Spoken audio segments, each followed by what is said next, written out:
എല്ലാവർക്കും നമസ്കാരം. നാരായണീയം 32-ാം ദശകത്തോടുകൂടി ഭാഗവതത്തിലെ അഷ്ടമസ്കന്ധം വരെയുള്ള ഭാഗം സമാപിച്ചു. ഇന്ന് നവമസ്കന്ധം, അതായത് 33-ാം ദശകം തുടങ്ങാം.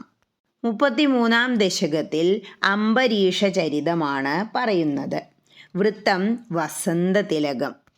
ഭാഗവതത്തിലെ നവമസ്കന്ധത്തിൽ 4-ാം അധ്യായത്തിലെ 15-ാം ശ്ലോകം തൊട്ട് 5-ാം അധ്യായത്തോടുകൂടി അവസാനിക്കുന്ന 84 ശ്ലോകമാണ് നാരായണീയത്തിലെ ഈ അംബരീഷ ചരിതത്തിൽ ഉൾപ്പെടുത്തിയിരിക്കുന്നത്.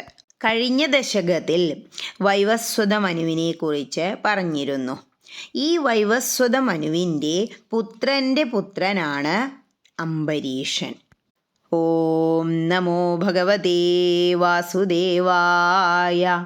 ശ്രീകൃഷ്ണ പരമാത്മനേ നമഃ. ദശകം 33 അംബരീഷ ചരിതം. ഹരേ നാരായണ.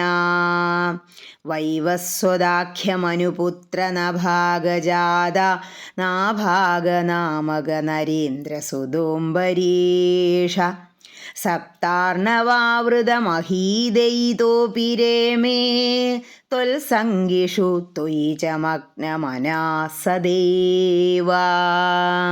ഇനി ഈ ശ്ലോകത്തിലെ ഓരോ വാക്കുകളുടെയും അർത്ഥത്തെക്കുറിച്ച് ചിന്തിക്കാം.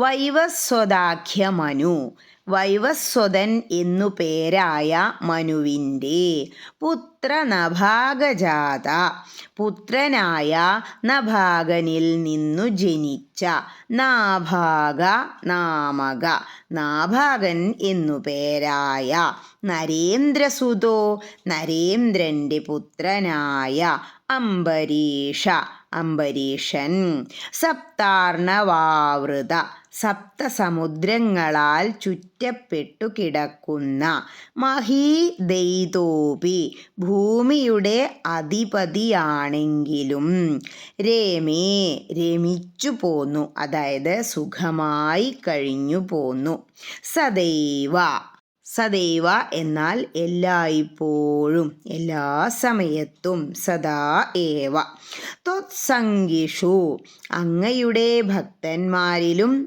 ത്വയിച മഗ്നമന, അങ്ങയിൽ മുഴുകിയ മനസ്സോടുകൂടിയവനായിട്ടും കഴിഞ്ഞു പോന്നു.